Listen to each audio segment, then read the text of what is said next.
Hi everybody, this is Julia. Thanks for clicking on my testimony series.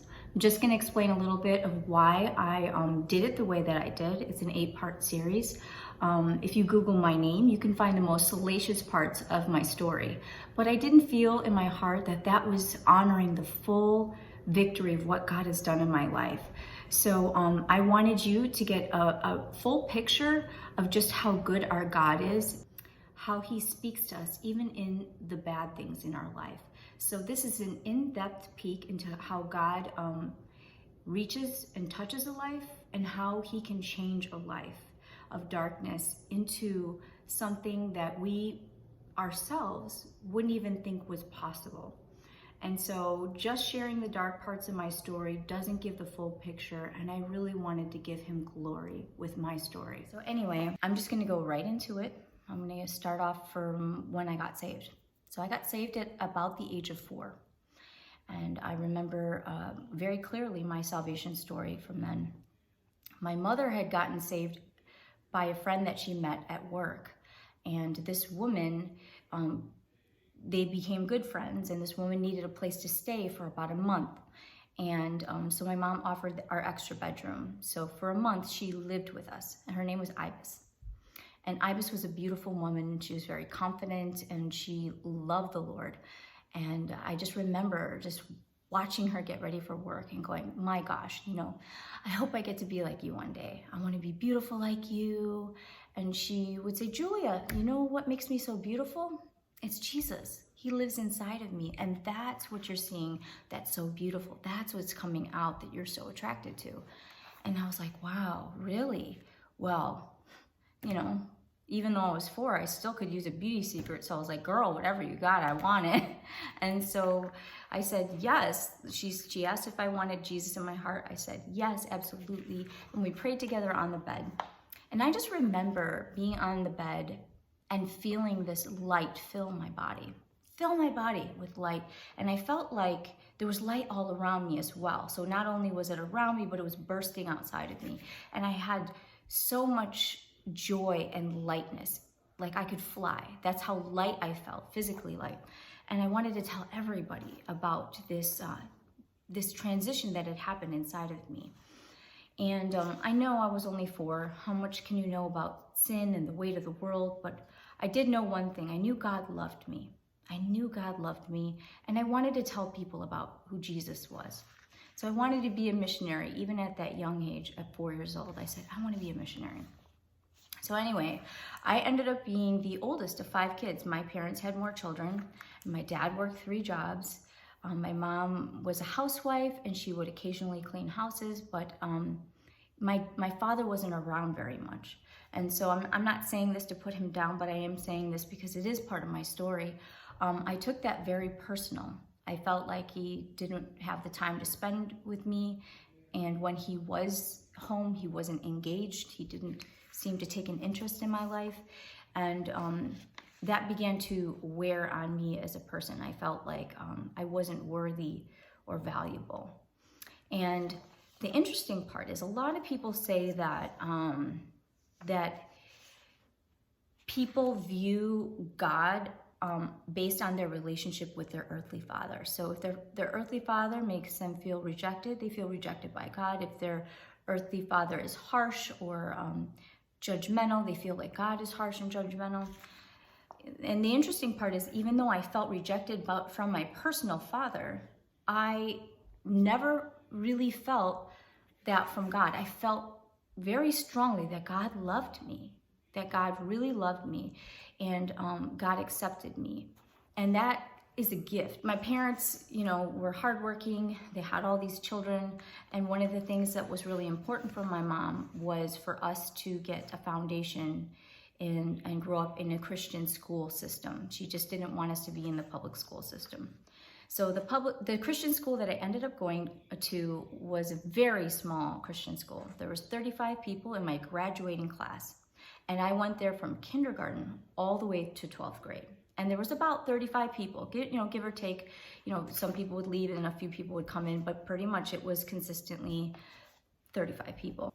So because we didn't have very much growing up, we did everything at the church. It was everything. So We went to church on Sunday morning, Sunday night, Wednesday night. We did Saturday visitation, and any special events. Our community, our church, our school was all in one place. So my world was very, very small, very, very small. We couldn't afford to really be part of like athletics or sports, and so we just didn't. If it wasn't involved with our school, then we just didn't really do it. I grew up and I struggled with dyslexia. And because I was born in 1975, they just didn't have the testing back then that they do now. And because I went to such a small school, they really didn't know what to do with me. I was doing okay in every subject except for math, and I was doing very bad at math. And they didn't have special needs classes or even advanced classes. Their solution for me being bad at math was basically like, hey, do you want to take 4th grade again? And so I was presented with that opportunity. Hey, do you want to keep slipping, or do you want to try and catch up by taking 4th grade again? And so presented with those two, me being young and ignorant and just loving to have friends, I just saw it as, wow, I can have the friends in this class and then more friends in this class, then double the friends. That would be great. Yes, sign me up. But as you probably can guess, it didn't end up being such a happy story. For the first time in my life at 4th grade, I ended up having no friends. And this was devastating for me. It was good in the sense that I saw how important it was to really put an emphasis on my education, so that the things that I was just kind of like, whatever, I began to see that was really important. And for the first time in my life, I was called stupid and bullied a little bit. And that was really hard for me. So something inside of me became very diligent and hardworking through this circumstance. And I fought and I worked really hard. And by the time that the end of the school year, I ended up making straight A's, which was huge for me. But during that time, during that whole year of not having friends, the interesting part about this was my brother was 1 year younger than me. So when I was held back and taking 4th grade again, I actually was in the same class as my younger brother. And him and I just never really got along because for some reason, people thought we were twins all the time, and they would say, you look so much like Daniel, and Daniel looks so much like you. And I would get really upset about it because I'm like, I'm a girl, I'm a girly girl, and he is like the boyiest boy of all boys, loving cars, trucks, drooling.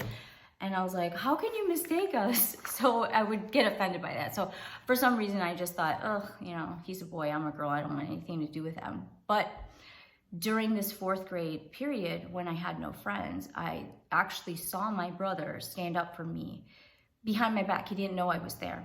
And we were standing in line for the restroom line. And there was a bully that was like, you're stupid, your sister's stupid. And he grabbed him by the shirt and said, my sister is so smart. She doesn't even know how smart she is. But don't you ever call her that again. And it was amazing. To me, I realized at that moment that I had a beautiful gift in my brother, that he was there for me. He was my friend. He was my friend when I had no friends. And anyway, it was such an eye-opening thing for me. I realized that it was actually a gift.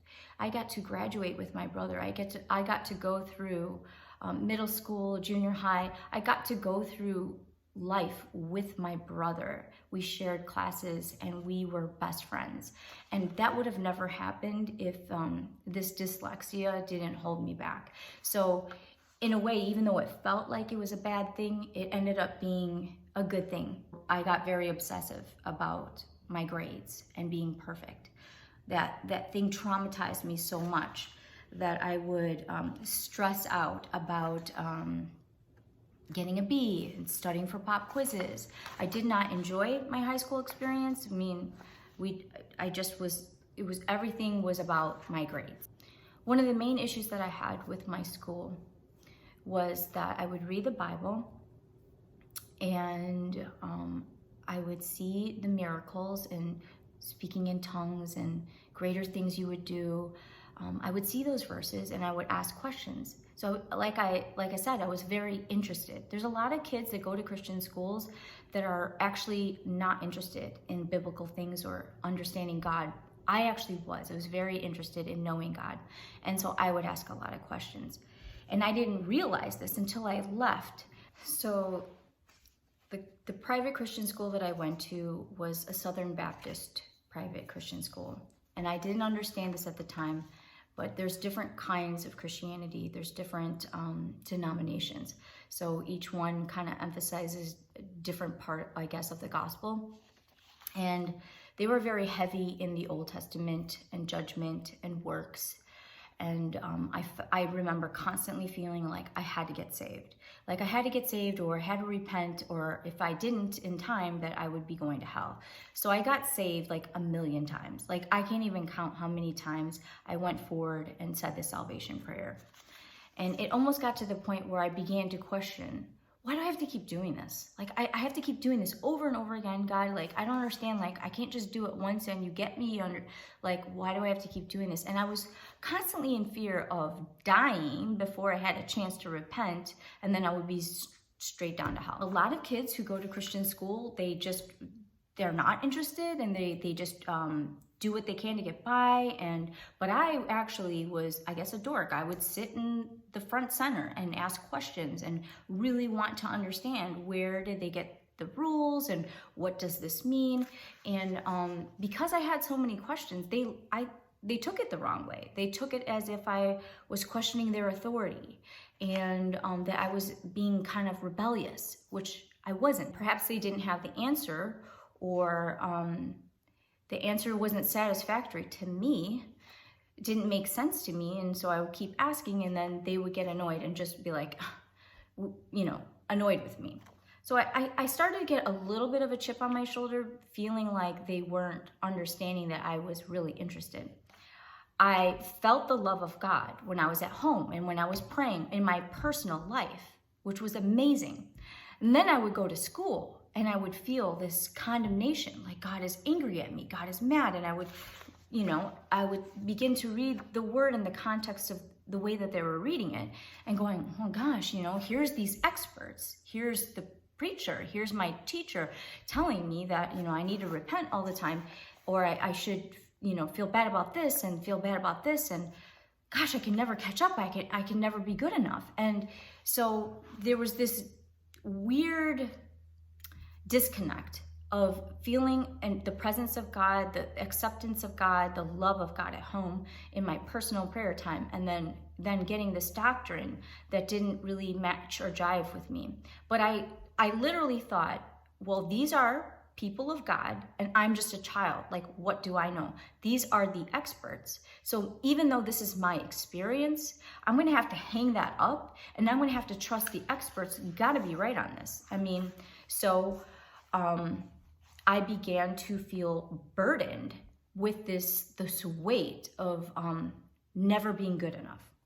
Now, I already felt stupid in school.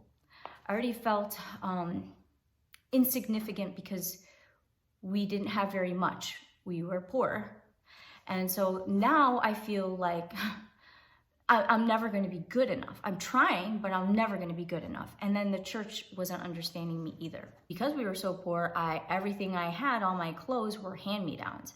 And I really wanted one cool piece of fashion that I could wear that would be like a statement for me. And my mom said, well, whatever you want, you have to spend and use your own money. And so I saved and saved and saved my babysitting money for, I don't even know how long. It was so long. But I remember what I bought. I bought this beautiful motorcycle jacket from Wilson's Leather. And I remember it was $109. I was so excited to wear this at school and finally feel like I had something in fashion. So we had dress codes at school. Things had to be a certain length. You had to have your shirt couldn't be too low. But I wear my leather jacket to school and I'm so excited, and I get called into the principal's office and they say, you're not allowed to wear that. And I was really confused, like, well, why? Because this is actually covering more square footage of my body. I felt like that would be totally fine.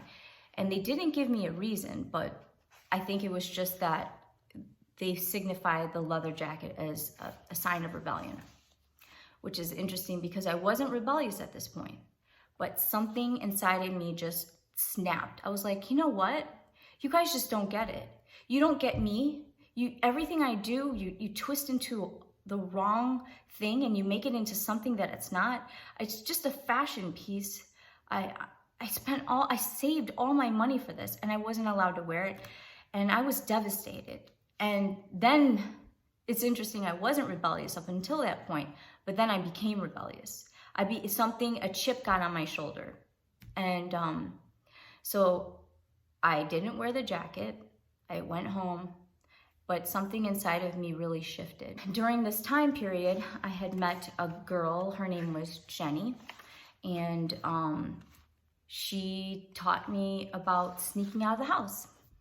So here I am living this conservative Christian life and doing the right thing all the time, just getting nowhere from it. People aren't even appreciating that. They call me rebellious. So I'm like, well, I might as well,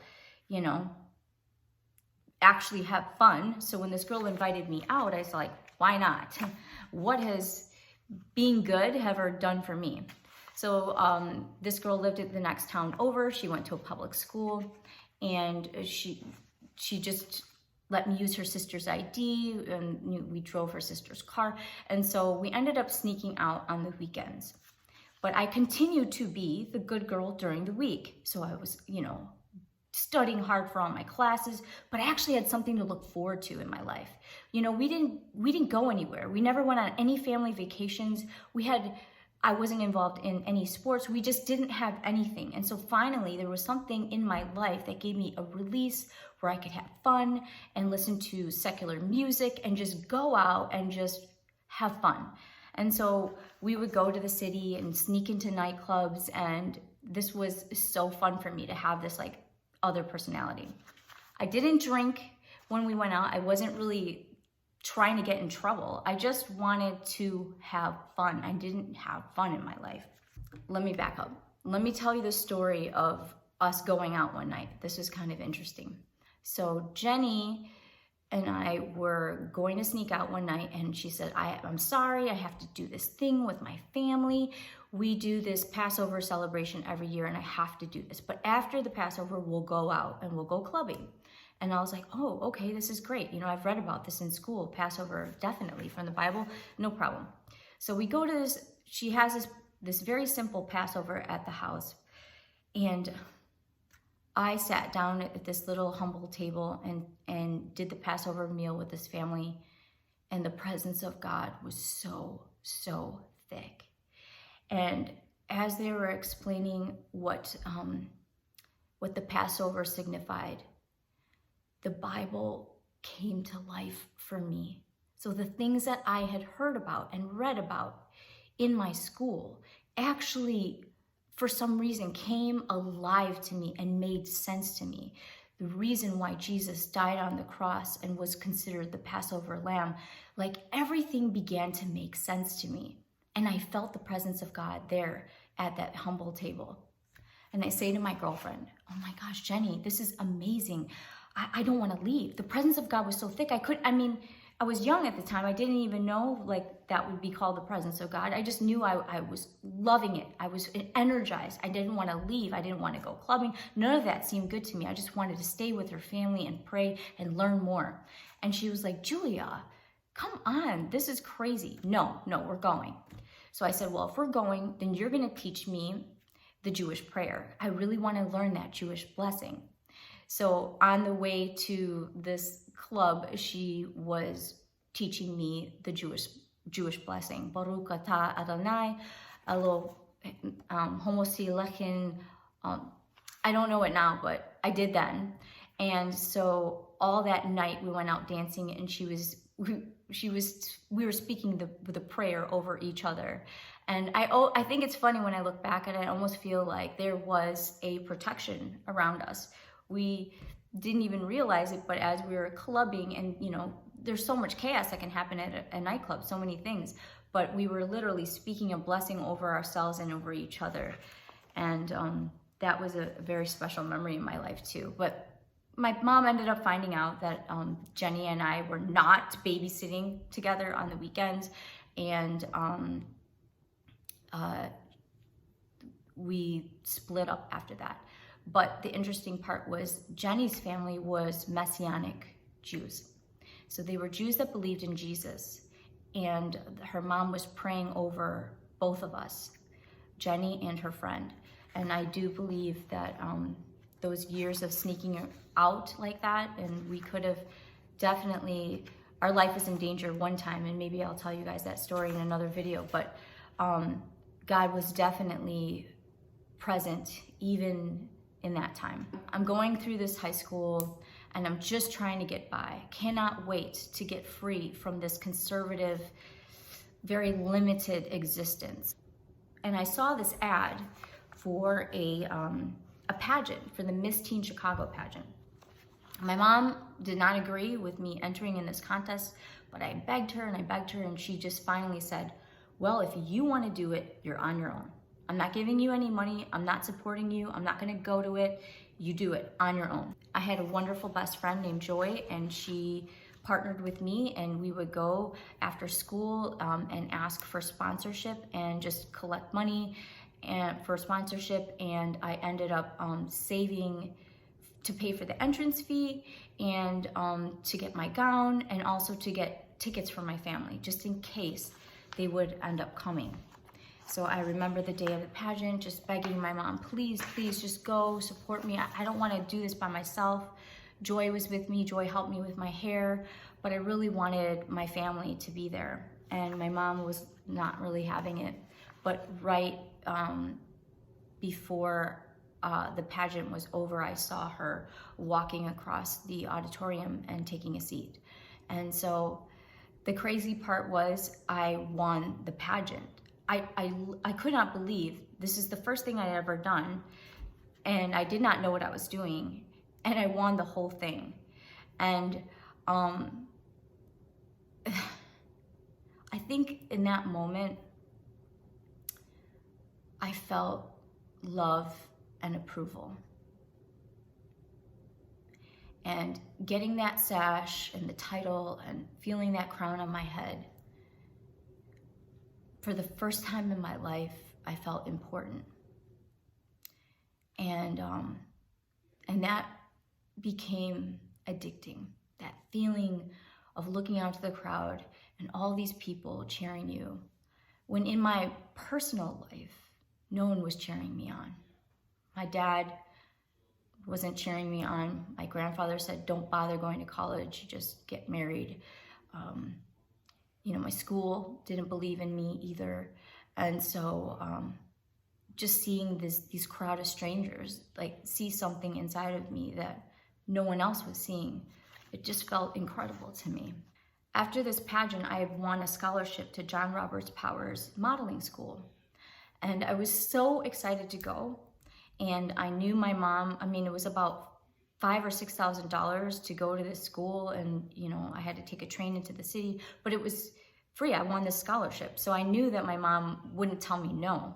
And it was so fun for me to learn how to walk and how to turn and to do all the things that those pageant girls were doing so well. Like, I shouldn't have won the pageant, but I did. And now I wanted the skills to be able to win other pageants. So I definitely took advantage of this course, and I really enjoyed it.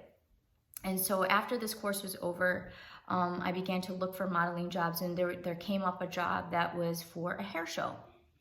And I begged my mom, please let me audition for this hair show. Did not know what I was getting into. It's just a little tiny local thing. My mom did not want me to go, but she's like, fine, if you're gonna go. She tells my dad, John, I don't agree with her going, but if she's gonna go, I want you to watch her. I want you to watch her the whole time, because we don't know who these people are, and I need to make sure she's okay.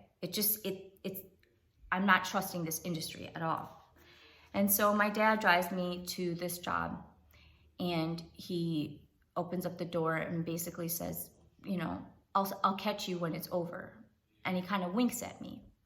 Now, mind you, this is at the time before there were cell phones, and we didn't know when the show was going to be over, because it was over when it was over. And I'm like, what do you mean you're gonna pick me up when it's over? He's like, well, it should only be about, 3, maybe 4 hours. I'll pick you up, I'll pick you up when I think that it should be around that time. I'll come even earlier just to make sure, that everything's okay. But, just between you and me, go have fun. Like, he wanted to be the cool dad. And I was nervous, but I was excited that he gave me a little bit of freedom. And so I go to this hair show, and it was I'm sitting on stage, the other models, and they're cutting my hair in front of this huge auditorium filled with people. And they do a buzz cut. They just literally grab my hair and just start chomping away, and it's just flying all over the place. And I just remember watching the audience going, ooh, oh my gosh, look at that. And my hair is just flying off in chunks all over. And by the time the whole thing is over, I've got a buzz cut. And so I'm devastated. I'm humiliated. I'm embarrassed. And I see there's a very attractive model that looks just like my dream guy would look. Dark hair, light eyes, and all that. And he was hitting on me before, but then I got this haircut, and I just felt like a dog after you shave its head. It's kind of like I was just so ashamed. I lost all my glory, my hair. And he was like, you're beautiful, you don't need all that, and I want to take you out, let's go on a date. And this guy was a lot older than me. He was 19, and I think I was about 15 at the time.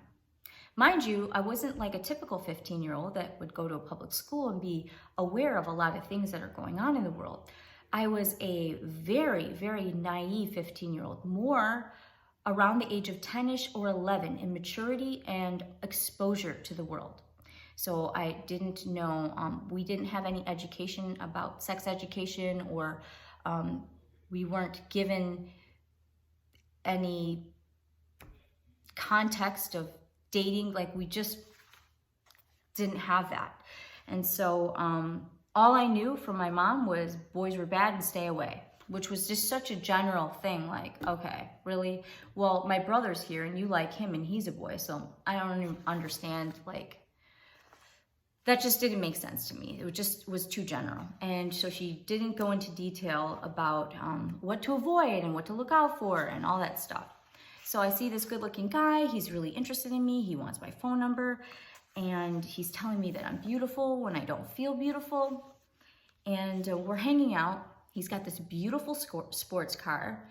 And the parking lot is starting to get empty, because people are going home. The hair show is over. And my dad is still not there. And he's like, oh, well, where's your ride? And I'm like, oh, my dad, I don't know. And my dad was really late. Like, I don't know. He didn't come for like an hour and a half. And this guy, we'll just call him G, was hanging out with me in the parking lot. He's like, I'll wait until your dad comes. And meantime, he's giving me his phone number. I'd never taken a phone number from a guy. So I was really nervous about that, but I did. And I said, be careful, because this is where my parents live. And so, be careful about when you call and all that stuff. So after about 3 months of talking on the phone, he finally convinces me to go on a date with him. I've never been on a date before. But this was another exciting thing to look forward to. When your days begin to just blend in and everything is about school and homework and ambition, you have no outlet. You have nothing to look forward to. To me, this was like exciting. So I was like, yes, let's just, okay, I'm just gonna do it. I was scared. He was working on me for about 3 months, and finally I was like, yeah, let's just go. So it was very exciting. I met up with him, and it was kind of scary too, he's driving me to a location that I don't know, and he leans over to try to kiss me. I don't even know what a kiss looks like or feels like, other than kind of what I've seen a little bit on TV. So I'm very like, uncomfortable, and he was okay. Like, he drove me home and everything, but something about him, about his demeanor, made me feel really bad. Like I had disappointed him. In all my discomfort, There was no laughing about it. It was almost like more pressure and more of like, you're so disappointing. So I was really into this guy. And, you know, we talked for a little bit, and then he would convince me to go out with him again. I was nervous about it, but I just really wanted to see him again, and so I did. And each time I would go and see him, he would lay down that guilt and make me feel bad about things that I wasn't comfortable with. And it got to be to the point where it was almost abusive, where he would say very cruel things like, why am I wasting my time with you? Like, I don't even know what I'm doing here. You're not even that cute. You're not even that pretty. You know, I'm gonna go see beautiful girls. I'm gonna go to the Admiral Theater, which was a strip club that was downtown. And he's like, you're not even that great. And so he would just say these things that would make me feel so bad, where I began to just do what he wanted me to do, to like appease him and to feel like I wasn't losing him. And I compromised. I didn't compromise my virginity, but you can just imagine I was doing things that I wasn't comfortable doing. I didn't even know what I was doing, but I doing it out of obligation, not really out of fear of losing somebody that I was really interested in. Every time I was in his presence, I felt horrible about myself. And I couldn't tell anybody because our school is so strict that if I were to say that I was sneaking out, I would have been kicked out of school. And basically I was having issues, you know, and I was being abused and used in a certain way, and I didn't have anyone to tell that to, because if I were to tell, I would have been punished for exposing myself. I had seen friends in high school get kicked out for, you know, doing things that were crossing the line that the school had rules for, and I just wasn't willing to risk getting kicked out my senior year of high school. So I just kept it. I kept it in, and the abuse was happening for a few years, and I just kept it in, and my depression got really bad. My anxiety was through the roof. I ended up having really bad stomach pains, and but it was something that I just kept inside. My mom could tell there was something wrong, and she would say to me, "What happened to my little girl? You used to be just so happy, and you're just not happy anymore." And she knew there was something wrong, but I couldn't tell her. Neither of my parents went to college. They didn't think it was necessary. They didn't have the money for it, and they felt like they did okay without college, that we didn't need to do college. But for me, I valued having that degree. For me, that was very important. Just from my experience of being bullied and called stupid, I wanted to have that piece of paper that says, no, look, this is proof I'm not stupid. I have a degree. And I needed that validation. I think it had a lot to do with like the title, you know, winning Miss Teen Chicago and having the sash and the crown on my head. I needed to feel that outside thing as like, wow, I am valuable. I'm not stupid. So this was very important to me. This was a driver in my life. My parents said, if you want to go to college, you're going to have to pay for it on your own, because we cannot afford to help you out. And my dad says, but whatever you do, by the time you're 18, you need to figure it out, because we can no longer financially support you. You're on your own. So it was very overwhelming for me. I had lived a very sheltered life. I had dreamed of getting outside of this box.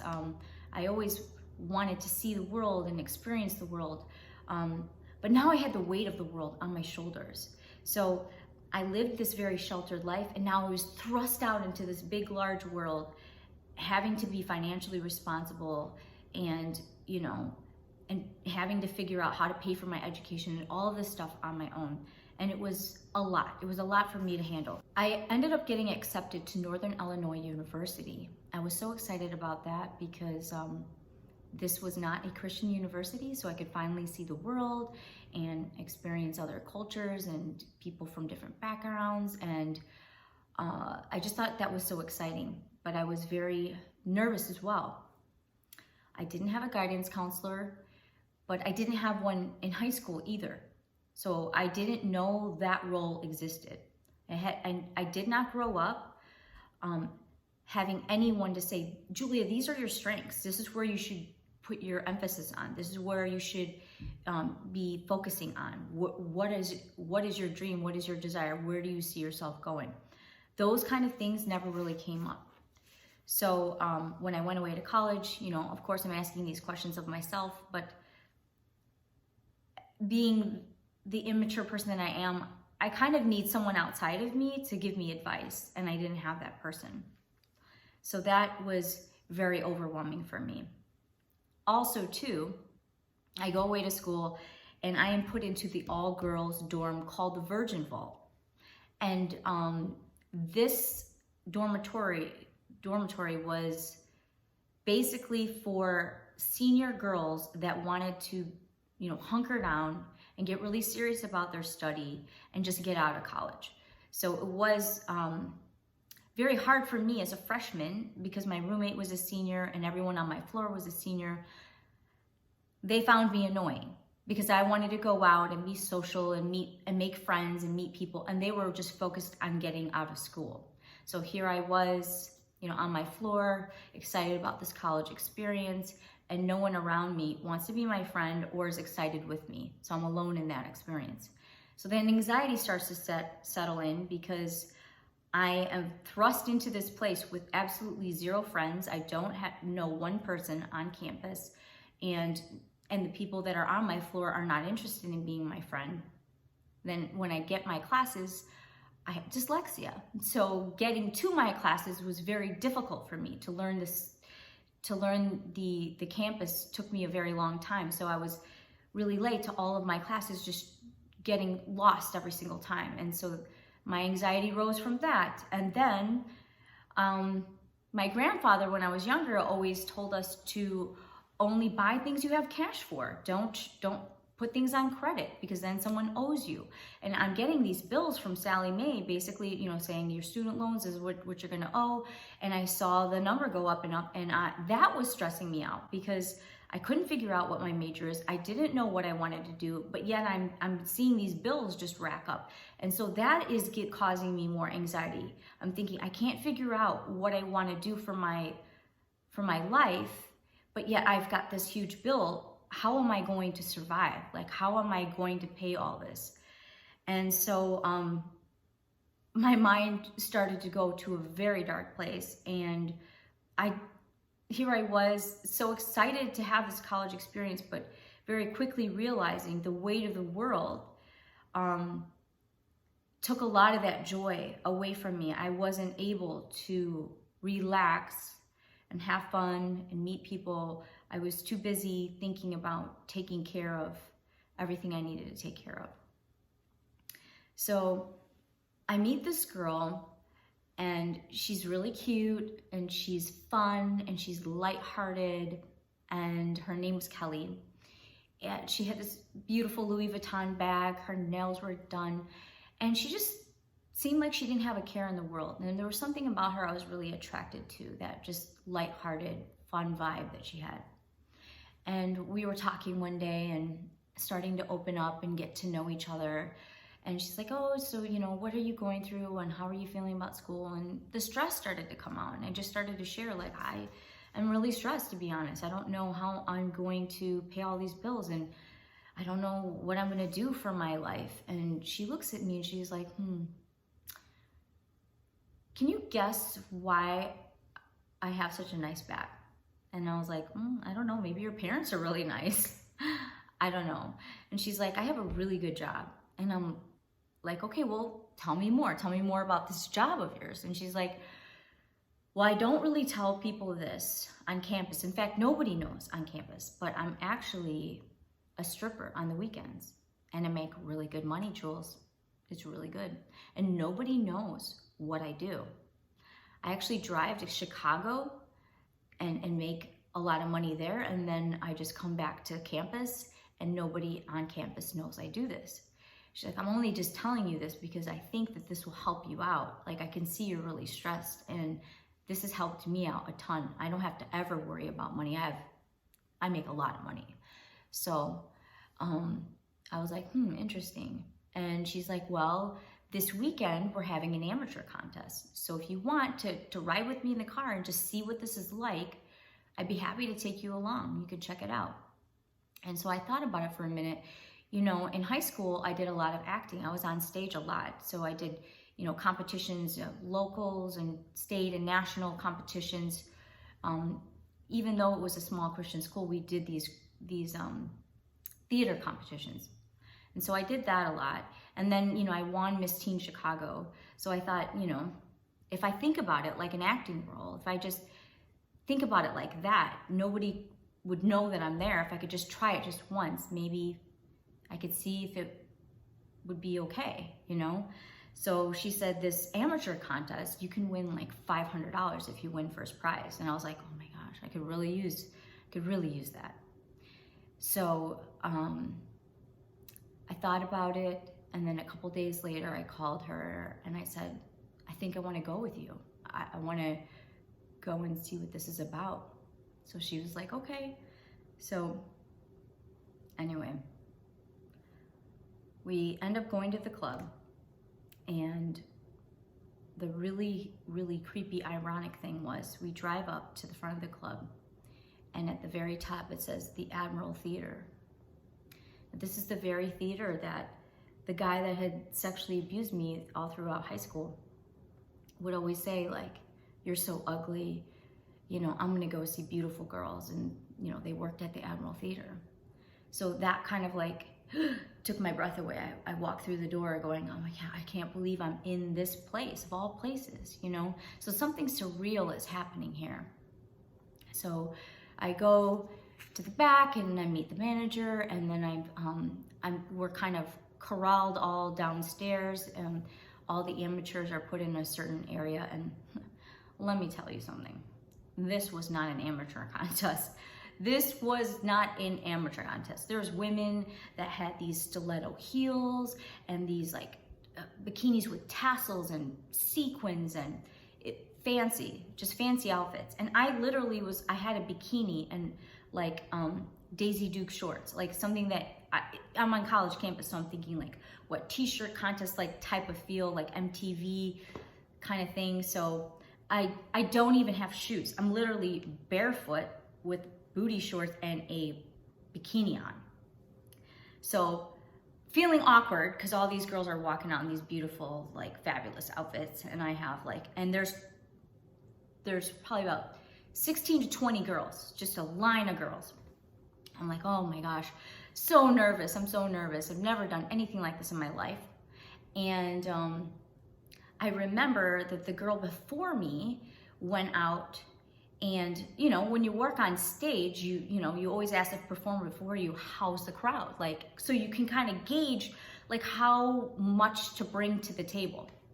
So I asked her, like, she comes back from the stage, she's like, oh my gosh, they're the weirdest crowd. They look at you and then they look at the floor. They look at you and then they look at the floor. They look at you and then they look at the floor. And I'm like, oh my gosh, that's so weird. I gotta really amp this thing up. So what do?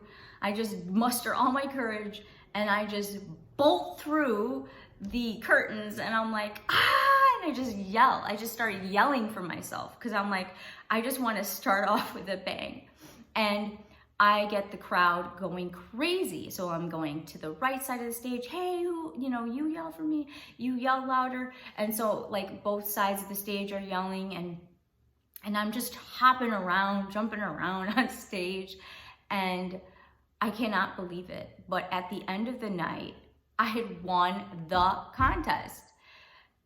So I was shocked. I was shocked because honestly, I shouldn't have won the contest, but it was like, I was so elated because I knew that I shouldn't have won the contest, and yet I had won the contest. And so I was thinking, wow, what is happening here? And now I get that high again. So the high is coming back. Like, I get validation. The crowd, they love me. They went wild for me. This is amazing. Like, I don't get this at home. I don't feel this when I'm on the college campus. I'm not getting this from the church that I came to that was just had enough of me. Like, it's happening all over again. And the drug of being accepted and loved, even if it was by people you didn't know. It felt so good to me. And so something just like was like, I felt like I was home, you know, like I'm accepted here, I'm celebrated here, like something feels good about this. So at the end of the contest is over, and you know, we're getting ready. I go back to the manager's office to get my winnings, $500 cash. And he's like, yeah, you did a great job, and you know, here's $250. And I was like, well, it was $500. Like, you're 250 short. Like, what's going on with that? And he's like, oh, well, no, you get the rest of the money when you come back to your first day of work. And I said, I don't remember you saying that. He's like, yeah, it's in the paperwork you signed. You have to come back and work for us to get the rest of the money. So I was really upset because I felt like I was bamboozled. Like, I was expecting, like, I went through all of this and I still didn't get what was owed to me. I didn't really think very much about working there. I was just trying to get through the contest. And so something inside of me said, go back and get your money. That's your money. You need to go back, even if it's just for one time to work. So that's what I did.